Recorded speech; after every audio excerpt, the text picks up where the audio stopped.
taking over, that's a promise, not a threat. Uppercut, season off top, you stop breathing. Like two so-so cards where we just really care about the main event, but we'll watch the whole card and maybe enjoy it. But now PBC got a real boxer card where they really do. Okay, like you're gonna care about every fight on the card, and once again, Showtime saves boxing for the weekend.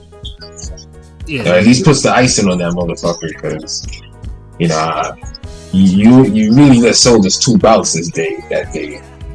Yeah, Showtime is definitely Showtime has been on point this whole year so far, and definitely with this offering right now, shit. This is. So the 3 fights should all be interesting. All probably have, I think it sounded like Pusha T right there. Okay. Yeah. All have some consequences and stuff like that should they win or lose. Of course, I'm talking about Erickson Lubin and Sebastian Fundora in the main event.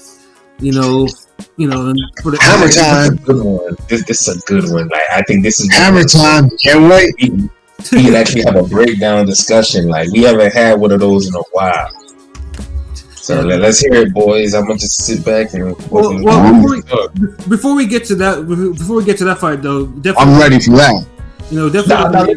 Let's jump right into it. Like, damn, like, you want to talk about the undercard, like, first? Yeah, I was gonna go up. Up to the main event.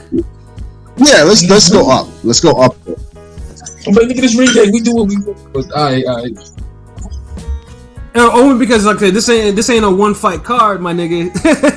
that's true. Like I said, it's 3 good fights. So yeah, we can start. The first one was Brian Perella fight. Yeah, Brian Perella. Now, if you saw him last, dude got robbed against Tony Harrison in a fight that he won pretty clearly. That was he won easily. Yeah, I mean that was his first fight. That was his first fight with Roy Jones as his trainer and everything like that. And it was alarming how much chance he was putting on Tony, who simply. And that was his first fight at 154, right?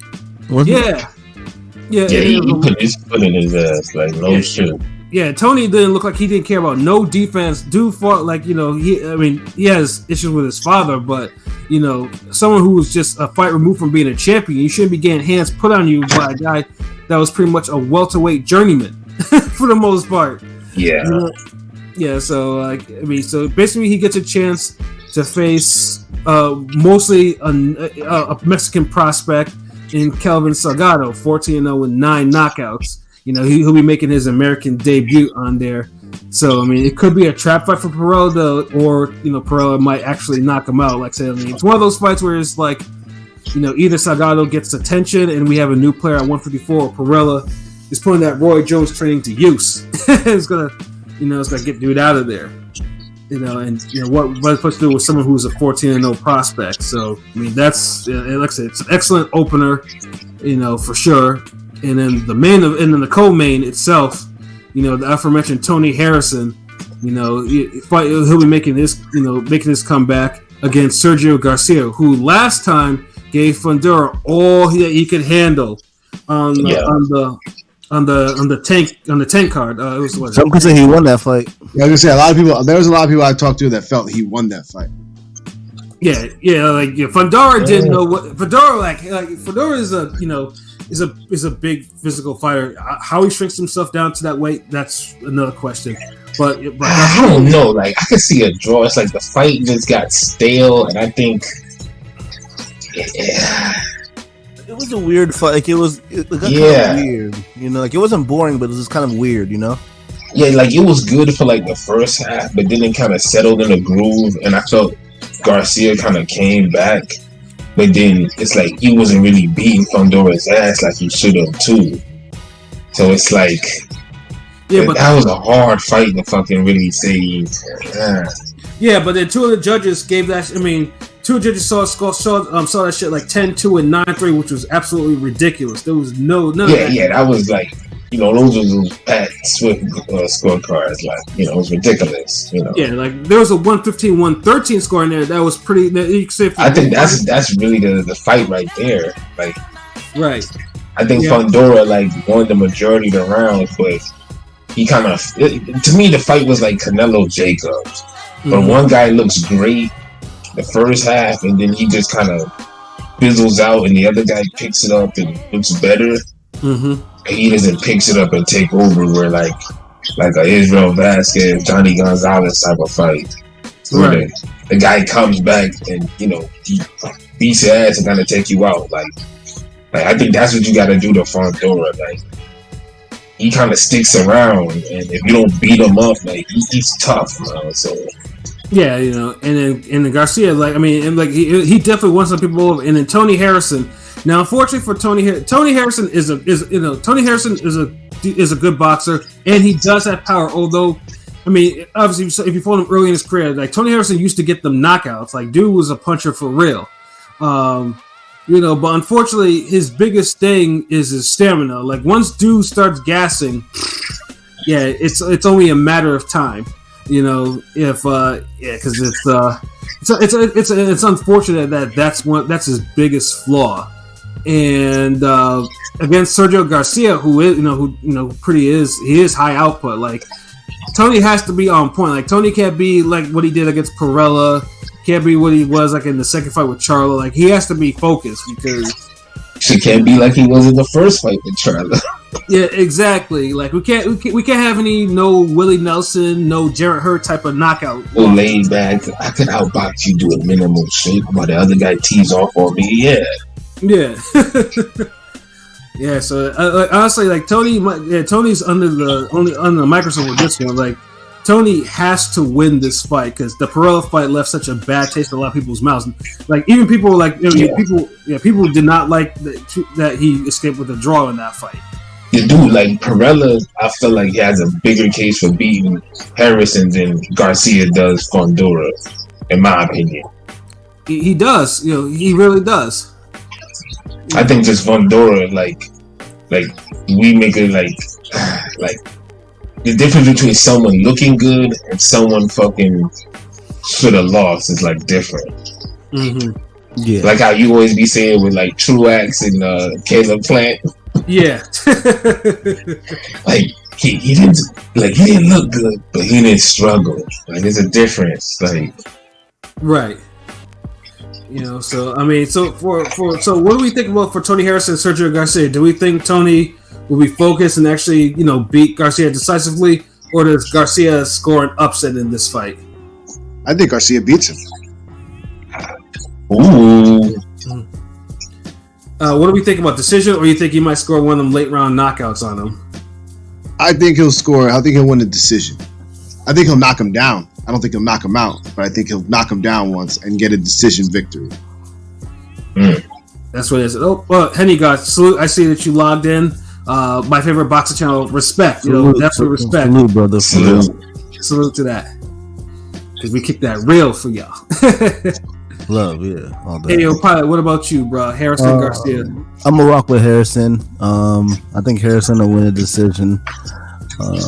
It won't be easy. It'll be a pretty good fight. But I think this is like kind of a crossroads more so for Harrison, and he'll, you know, maybe rise to the occasion. And you know, he is a former champion. We have to give him that. So, and I think he'll show and prove why he was able to, you know, arguably, but he did come out with a victory against Jamel. So, I think it'll be a narrow split decision for Tony Harrison. Okay, narrow split decision. Rome, what about you? Can't say much about this fight. I'll take Harrison at this one. Harrison? But no knockouts. No knockouts. Wow, so no knockouts. Harrison by another decision. LB, what about you? Garcia by KO. Wow. And honestly, I think people gonna look at it like, man, Tony Harrison is a guy who the judges they kind of like it. Hold on, is this fight on the East Coast or West Coast? Well, Harrison's got 3 losses on 3 knockouts. So it's in Nevada. It's in Las Vegas. Oh, it's the West Coast. Yeah. Garcia by decision, but I think he'll knock him out. I'll say Garcia knockout. Like, what round? 9. Okay. We're gonna That's get like a a number. decent fight. I mean, well, that's the first time I picked 9. Like the other knockouts, I was talking about like 5 and 7 and shit like that. Mm-hmm. All right, I'm gonna go out on a limb. I'm gonna say Tony Harrison by KO. Wow. Yeah, I actually think Tony will get rid of him. Let's just say I'll do 7. I'll give him because like I said, Tony, like I said, before he was and he is a puncher. He can actually punch. So it's but that's the problem. Like he can't take people punches back. Like that's what be hurting him. Well, I mean, there's 3 losses by 3 knockouts, so obviously he's quote unquote chinny, whatever you want to call it. Well, it's chinny, and the stamina is like bad. Like he can't. Like the first 3-4 rounds, he looks like a fucking a great. Then it's like it just goes down. I mean, he ain't had no stamina problems when he was knocking everybody out. Nah, not at all. Yeah, but, that Willie Nelson fight, he was winning, got knocked out. The Hurd fight, he was losing the Hurd fight. But he was winning at one point. By the time he lost, he was losing. But but he was really, let's not act like he wasn't like up 4-2 or 4-1 or some shit. Yeah, and then the Charlo fight, the second Charlo fight, he was up 1, but he was losing on the other. More than the first one. That seems like. Yeah, I still felt he lost, but honestly, I felt he was doing better the second fight than the first one. The first fight, I just thought he lost that motherfucker. The second fight, he was doing better to the point where I'm like, oh shit, like Charlo, like you gotta knock him out, right? Like then he did, and that's his history. Same thing with you. Same thing. I agree with. Yeah, I mean, I didn't think he won a Charlo fight at all. I thought Jamel got robbed in that shit. To me, that minimalized ass fucking boxing, and you got all these goddamn geniuses on Twitter like. He boxed real good. Like this motherfucker was barely throwing punches. Yeah, especially the Detroit niggas, they were on there wilding. It was like, fuck what you talking about, nigga. The Tony Harrison, we won that fight. Like, they were incorrigible, nigga. Like, yeah, cause y'all ain't have a nigga win since fucking K9. That's why. Like, as a matter of fact, I felt K9 fucking did better against Ishii Smith than fucking Mel than what's his name? Harrison, yeah, facts. Harrison did against Mel. Like you can honestly make a case for K9 winning the fight with Ishii Smith. Like I remember doing a fucking prediction for that on my old channel, Swag Science. Like I remember that shit. And then fucking Floyd is damn dancing behind K9 wife and Floyd.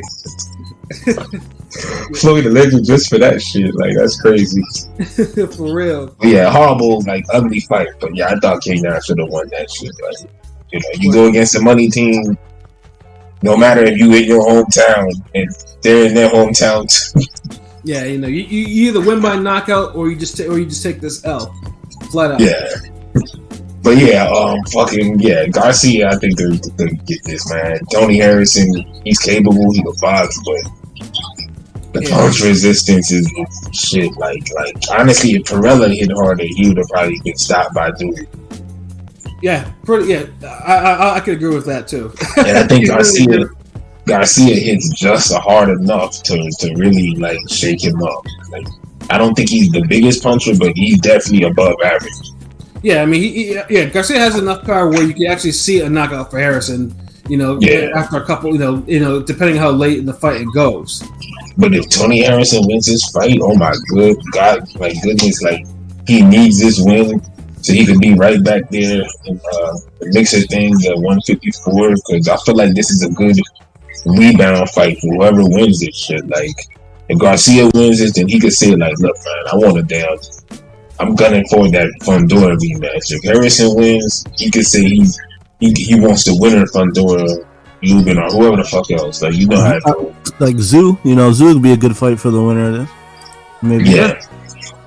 Yeah, exactly. So yeah, I love. Is this the reason why I love 154? 154. There's always a not just like on A level, but there's B level fights that make sense, and even some C levels. Like, every level, and you can make a card, and it'll be 154 for the whole card, and it'll be a good fucking card. Like the only division you could do that is like 140, but the thing is, we don't get the type of fights, the matchmaking at 140 like we do at 154.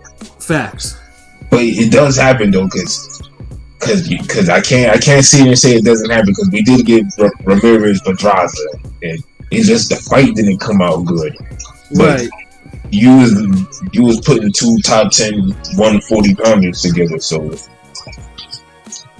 sometimes the fights just don't come out like you want it. I mean, Yeah, I mean, sometimes shit happens, man. It's like, you know, it's not the first time in boxing that fight didn't live up to a billing. You know, it's I not, had to sit through Juarez Raheem. No, Freitas Raheem. That's what it was. Yeah. I was hyped for that shit. I left the gym, go home. Like, the fuck is this shit? Yeah, it wasn't what it was supposed to be. But yeah, you know, it happens in boxing though. Yeah. But we hope though the main event though. Yes, let's get into that. Fundora, you know, this shit should live up to some sort of. I mean, Hey, let's get it. Y'all can just start. I know y'all got bars. I'm gonna just sit back and enjoy some other things. P, you want to start this shit off? Sure. Why not? Who am I going with? I'm going with the hammer. I'm going with Lubin by stoppage. I just think that I'm not really big on Fundora. I think that he's all wrong for Lubin.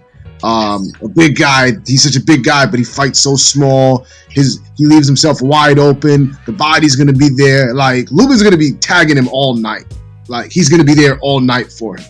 A lot of body shots, a lot of counters. Like, I see him just, you know. I mean, of course, everybody says, you know, well, you know, he might get knocked out because Lubin's chin, but like, Lubin's faced harder punchers than Fundora in my eyes. Yes. And like, Rosario had him hurt, but Rosario's a puncher. Rosario can fucking crack. So Fundora doesn't punch as hard as Rosario in my mind.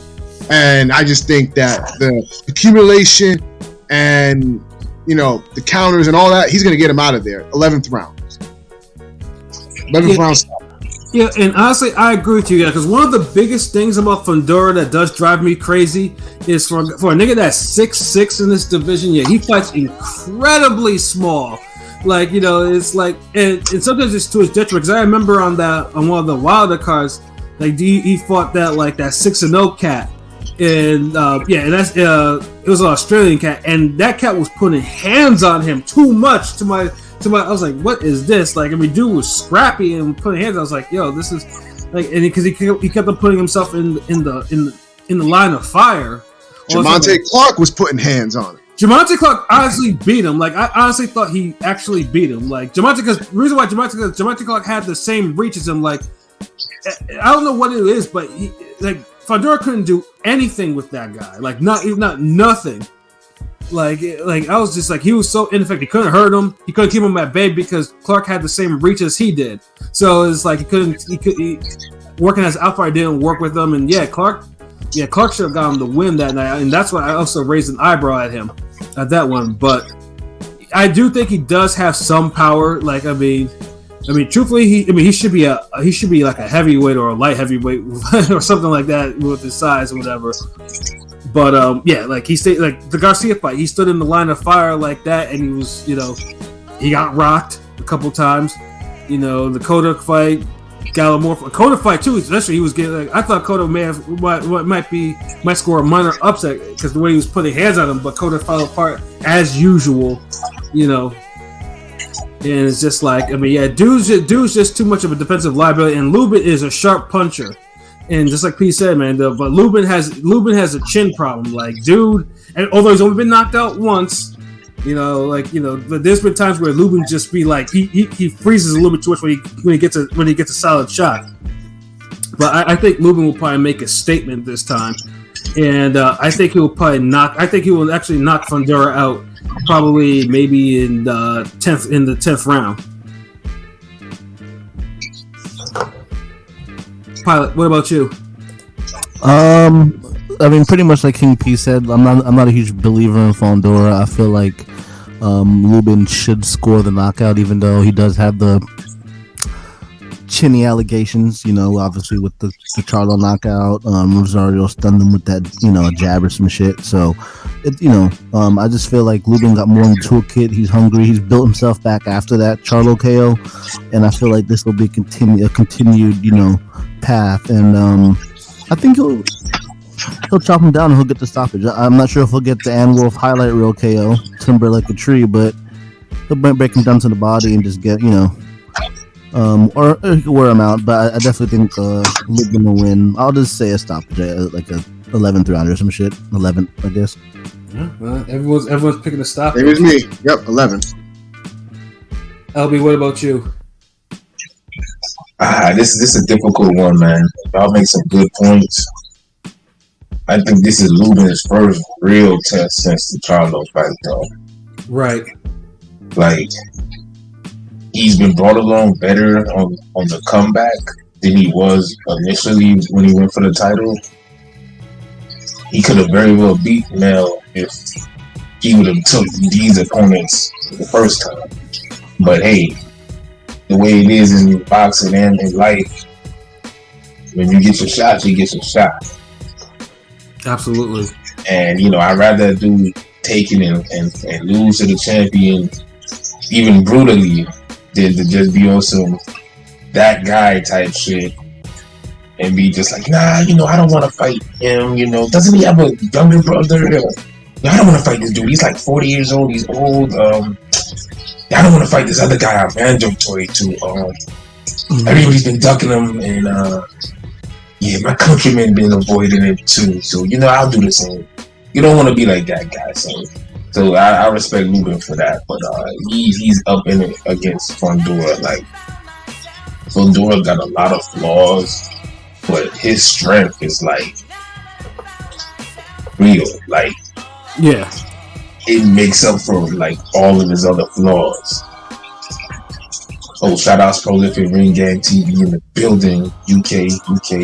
Yes, sir. Shout out to Pro. You must be working on the anime right now because it's like maybe 3 over there. Shit. I think something like that.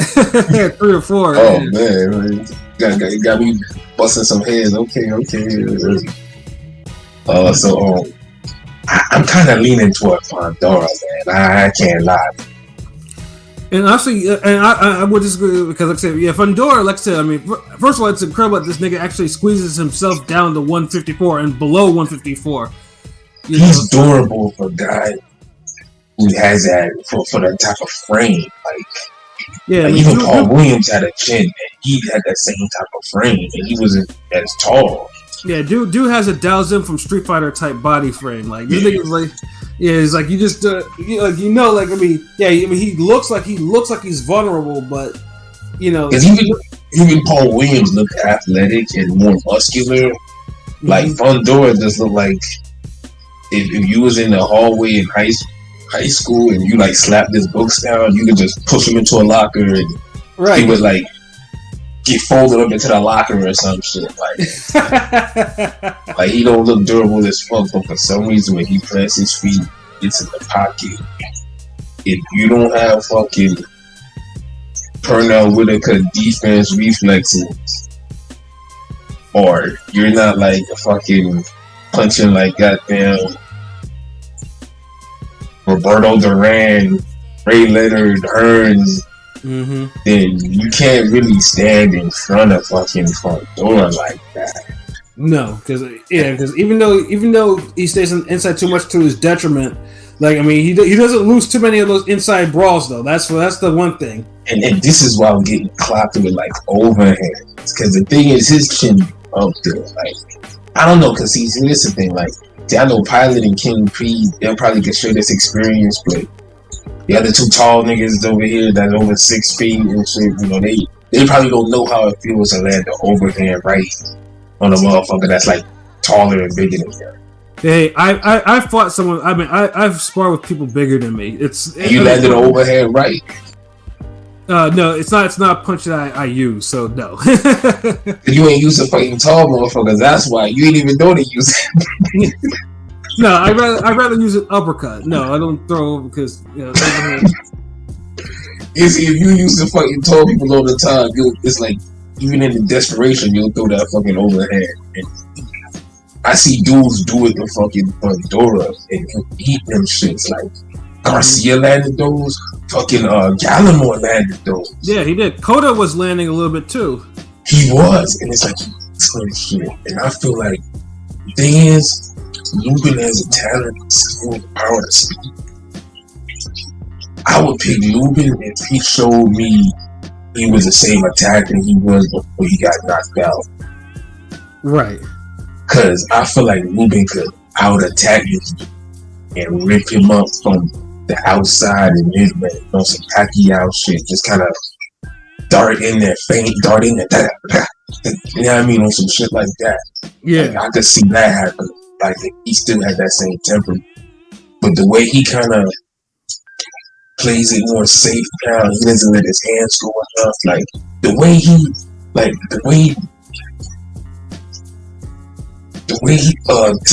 Tszyu did Goucher, Lubin should have did Goucher like that. That's also true, yeah.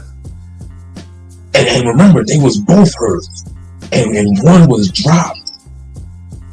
But make no mistake, who put more fucking hands on Goucher, or who had Goucher really fighting like, yo, get this guy off of me, and then hold on, like, he's too much, then.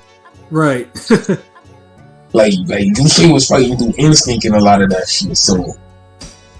Like, nah, Lubin, like, I don't feel like we getting, like, the best out of him yet, like. So, I don't know, and the thing is, if he tries to box Fundora from the outside, he's gonna get eaten up. That's not really a good idea. I can see that too, but he is faster. Like, he should be able to make it work, but I don't know, man. It's like, I feel like if he attacks from the outside, he could win. But if he boxes from the outside, he'll lose. Because Fundora has like an 81-inch reach, and he does, and I feel like if he boxes, that'll give Fundora a chance to kind of step to him. Mm-hmm. And once he kind of step to him and get close, and he starts just getting in his range and starts just letting hands go, Lubin's going to start getting caught up trying to train and get away. Wait a minute, and aren't both of them southpaws too? Yeah. Oh man, like because southpaws like. Lubin left is better though, but shit, like Lubin better attack this motherfucker. Yeah, because southpaws be landing shots on anybody, like the wildest shots. Even other southpaws don't expect it. It's like it's nuts. Shout out to Joshua O. He said Fundora said that he was walking around with 150, 60. Yo, that's still insane to me. Like, I mean, yeah, that is. I mean, dude must have a tapeworm. Like that's not possible. Like. Yeah, like he's lanky as fuck, but he stands his ground and takes the shot. So I'm thinking we can see a mid-round Fundora stoppage, or like a Fundora split decision. Yeah. So yeah, but I can see if Lubin wins, Lubin should try to win by KO. Right. Like he has the ability to. Like, but I don't know. I'm going Fundora. Like I remember last year with Bolton Figueroa, and I picked Fulton to win, but I saw him lose that night, and I think this might be the case. If I pick Lubin to win, the more skilled guy, I think I'll see him actually lose to Fundora. I don't think he's as durable. And Fundora's the type of guy, if he hurts you, he's kind of murder on you. Yeah, he does. Like he doesn't let off the gas. Like you can't really have a bad chin or an average chin or a chin like Lubin against Fundora. Right. So, but this is what makes this fight so good, because I don't even know who the betting odds are. Oh, the better who's the favorite in this shit? The better odds, I've seen it. I think they're like even. I've seen it even, but negative even, like negative 110 for both. Shit. Yeah, even the fucking bookies, even fucking Vegas, this fight's a hard one.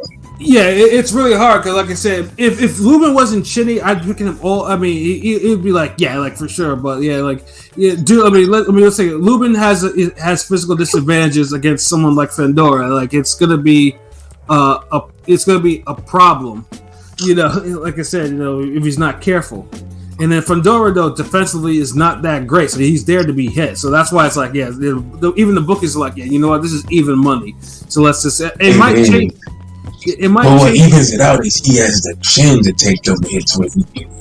Lubin get hit, and he don't supposed to be getting hit. And then he don't have a chin like that, so. Yeah. So, Rome, what remember about Rosario? Only reason he got Rosario because Rosario got a chin as bad as he does. Yeah, true. And he just attacked better, so boom. But same type, or better chin, nah, different fight. So yeah, my bad. Yeah, no problem, yo. Like, so, Roman, who do you think is gonna win this one, Lubin or Fundora? It's a good fight, dog. This gonna be a crazy one. Like it can really go either way, but I'm leaning toward the Hammer taking this one because I feel like Fundora gonna take way too many shots, dog. And this shit, it might cripple this nigga. Real shit. He TKO'd. For real, like he been taking hits, but I don't know, man. I feel like the Hammer gonna put the hammer on his ass and nail this nigga in the coffin. Real shit. Yeah, so I got Lubin and 8. Okay, Lubin and 8. Yeah, that's the thing. You can see all these possibilities because like Lubin can just spam an overhand right and he'll probably land him. but it will be a stoppage though because you know Fundora going out on his hat. You feel me? He going out on his shield. He ain't playing with it. Like if he going out, he going out. You know what I'm saying? So yeah. I don't see him getting that's why I got it going laid out either. It's gonna be a battle for a minute. It ain't gonna be this nigga gonna come in and sauce this nigga up. But I mean, truthfully though, because you know, because we're big dudes. Like I'm gonna feel some sort of way if I see Fundora get bodied by a smaller fighter. I'm gonna. It's like, wait a minute, this tall dude, like this ain't the natural order of things. I mean, he's tall. He's tall, but you got to look at the body type though. The body type, like this tall niggas with good body, like Wilder got the perfect tall nigga body type for like a monster. You know what I'm saying? Fundora don't got that type of body type. He got like an alien versus predator body type.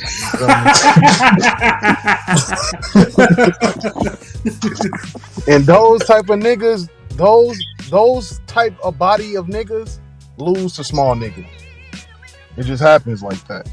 I don't know why, but it happens.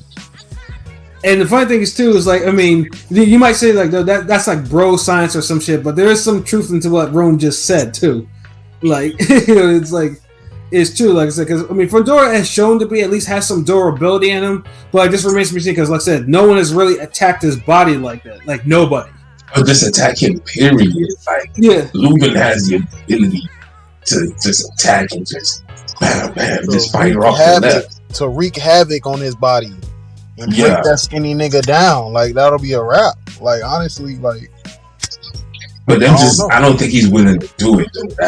It's gonna be a fight. Get in there and box. It's gonna be a fight where Lubin breaks him down the whole time, even though Fundora gonna be teeing off, getting his shit off. But after a while, the breaking down is gonna stop the fight. Yeah. Like you described the fight of the year though, right there. Yeah, no. Well, I'm hoping it's a fight of the year. I want these guys to fight hard. Like I want them to prove to see who's right. I feel like this is like the most intriguing fight of the year to me. A person like either Castano Trollo or Spencer Gus in this. Like this fight. Card of the year, really. That's all I wanted to say. Like honestly, each fight could be like great on this. Yeah, and then I was thinking, like I said, a decisive victory for either guy really puts them back. Obviously, it gets them a GameStop interim belt, whatever for the WBC, and then probably a Mando position to face Charlo Castano winner at some point. Should be great. But Showtime though. Yeah, it definitely has. Like I said, they got something with this card for sure. Like, I mean, I think this card. Let me see if it starts. Let me tell you if it starts at 9 or 10. Because Showtime be starting. What's the only negative thing about Showtime is they be starting their cards late at 10, like, which is really unacceptable. By the way, like, it shouldn't be that late. But I forgive them a little bit because they give me like 3 good fights usually. It's not like Top Rank where they like give me a shitload of fights. And then be like, oh, you know, Mikhail Mayer at 11:15 main event. You know, then they so this fight starts at 10 o'clock. Yep, the main card starts at 10 o'clock. So yeah, literally it's gonna be, Golden Boy starts at 9. Showtime will start at 10. So yeah. So they really gonna make me watch Golden Boy first and then jump to this shit. I mean, teeth. So that's why I said that one of these cards should have been for this past weekend. Like, what the fuck y'all niggas be doing? Yeah, no. And yes, I miss HBO now because I feel like the Fundora and Lubin and Ryan Garcia would have all have been one card. Yo, facts. Yeah, it's funny things too. It's funny. Now it's funny to see because I know when HBO was getting out of boxing, niggas couldn't celebrate it enough. Even though, like, for the ones who were watching that shit like way back, like, it was kind of heartbreaking to see them pulling out of the game. Then for me, it was a lot of people. Oh, I can't stand Merchant. Yeah, y'all wish you had Merchant grilling these motherfuckers right now. Yeah, exactly. Because now you got Mannix and Grisham, and then you get Ward's flip flopping ass, and you get all these bullshit questions and dick sucker and all this. Yeah, and then you got Lennox. Oh, that's right there. Shit like that, nigga. I can't stand that. Everybody's corporate shilling like. Yeah, Merchant was realer than a lot of niggas want to get credit for. Yeah, you wish you had Lampy talking about bang, bang, bang, shit like that, nigga. So, or you had Roy Jones in that spot, or George Foreman, in there. Now, you niggas cautious, like you guys did, because you were convinced that a couple fighters killed HBO, but you never realized now that HBO's presentation was top notch, like it was superior. No broadcast really come close to HBO yet. Like, I thought somebody would have took over, but nobody has. The best broadcast I've seen since HBO's departure was the motherfucking Tyson Roy Jones broadcast. Facts. So you mean to tell me a one-off spin-off with Nate Robinson and Jake Paul is better than years of y'all niggas having time to study after HBO retired? And you know what else? That card was done by former HBO crew members. That's the reason why it came off so well. Damn. Yeah. So yeah. So some like P6 Mafia shit, like motherfuckers produced like the next nigga side album, but that shit was just bananas. Yeah, exactly. So yeah. So made the blueprint. Yeah, like I said, HBO's been out of the business for 4 years now, so it's like, everyone's still like, no one has really found their stride yet in terms of their presentation. I mean, Showtime might be leading. I'll give you that, but then I be liking the zones like lights better. Right. And Showtime commentary is better. Right.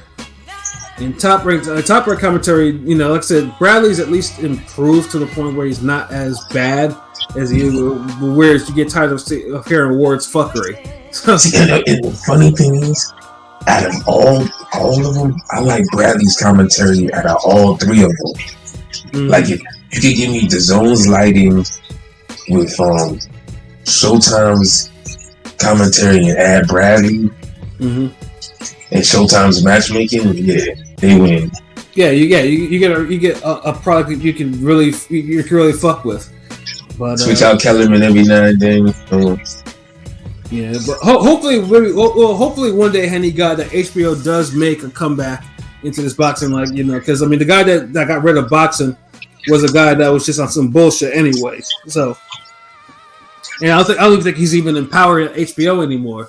So he's just, but then HBO obviously will have to think of a strategy, because since now, like, they either have to, either they have to either buy fights or develop or start working with promoters again. Different promoters to get fighters to fight on an HBO like Saturday night card or something like that. How's that Jake Paul? He'll make that shit work. Facts.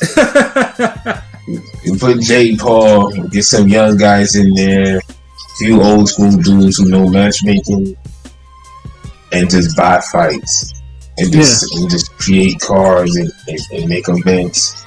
I feel like HBO needs a damn. They could run boxing if they came out with an event every 2 months. Facts. Beginning of the year started from January, dropping January, March, May, July, like 4th of July type shit. What's after that? September. Then November. Then keep going. Then. Yeah, because December, like somebody else could December. Like November, Shutterworth month. HBO could get that. They got too many classics on the birthday. Roy Jones, Tony. So but yeah, man, like I know somebody listening. Somebody's like, "Damn, you got a good idea. Like, do it like Saturday, like how Showtime used to do it. Right, like Saturday. Yeah, because like I said, because HBO used to feel like HBO boxing used to feel like an event. Like like that shit. It was like, oh shit, HBO's on. Because I remember talking to my father about this shit. Because he was like, he still pays for HBO. He was like, well, why do I pay for HBO for? Shit. Facts. I'm gonna help your dad out with that. Like, tell him like, yo, it's over. Yeah. But yeah, I think that's like that's I think all the previews that we have, and just to really mention it because we're not gonna go into much preview. Top Rank also has a card too, with Michaela Mayer and Jennifer Hahn in the main event. If you like to, obviously, like it's an option. If you want. Yawn. Yeah, you have the Maloney brothers. You have the Olympian prospects on in there. Career mode. Yeah, unfortunately, yeah, that's the one. Yeah, and that's the one that kind of that's the one that kind of took my interest out of that card. Where you have both Maloney brothers on there, who are both world-rated contenders, and they're fighting Mexican journeymen. Like, nah, like if they're fighting, Mayer is fighting fucking career mode at this point. Like, what the fuck? Yeah, Jennifer Hahn done to get 2 back-to-back title shots, and one's a unified title, meaning she's fighting for 2 titles this Saturday. What the blood clot? Like, honestly, shout out to Rico Ramos, because I be seeing his tweets and like they have to develop another like a second tier of world rated female fighters. You can't have the same fucking 5 female boxers getting the same goddamn title shots passed around. Like, y'all essentially, like, we complain when it happened when Guerrero is on fucking main event getting a title shot, or who else? So niggas used to complain about that. I was a Zayat fan, so I know niggas used to complain about that. But Ghost, everybody complaining on. There's some other niggas that I can't really fucking name, But yeah, like, with Top Rank though, like you should not have that card is kind of unacceptable. Like it shouldn't be a whole WWF superstars ass type card. Like fucking Jobber. Cause look, we could excuse maybe if Mayer was in match tough, then okay, you just put the Maloney brothers and just match it with some jobbers, whatever. Give them some wins. Okay, I get that. But everybody is matched like light. Yeah. That's like, come on, like even y'all could even explain it if Mayer having a tough fight. I'm not having a light fight because she had a tough fight last time. I didn't match the Maloney brothers in tough. But y'all didn't do that. Y'all just said, you know what, fuck you. You get a jobber, you get a jobber, you get a jobber. Like, everybody get a jobber. I'm saying, like, yeah, it was fucking ridiculous. So, why are we even trying? PBC is having it has a great card. Ryan Garcia's back. Triple G's back. Like, why the fuck are we doing this? That's what this card is called. Yeah, exactly. So like that could have been this weekend's card if you wanted to get the bullshit out the way, like at least. Yeah. But yeah, like so that's the reason why we're not going to preview this fight. Like now if there's upsets that happen, multiple upsets, and there's enough fuckery, then yeah, we'll cover it. Yeah, we'll talk about it. Like, we'll talk about it. We'll laugh. But top rank. Yeah, you got to do better. Like you see your competition, they all put out more palatable cards. Like you got to do better. Yeah, like Friday? Is it a Friday card 2 in it or no? No, it's Saturday. Yeah, no, they're all on Saturday. Every single one.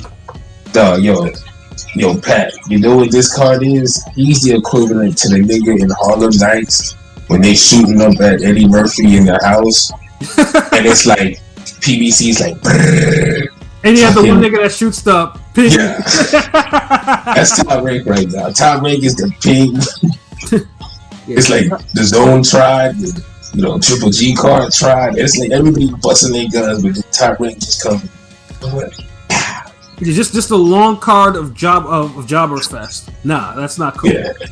And then to the point we just come in there and be like, yeah, what the fuck are you doing? Oh man, no. But so I mean that's pretty much like all our boxing previews for next week. And so now we're gonna get into our final topic, and it's non-boxing. But then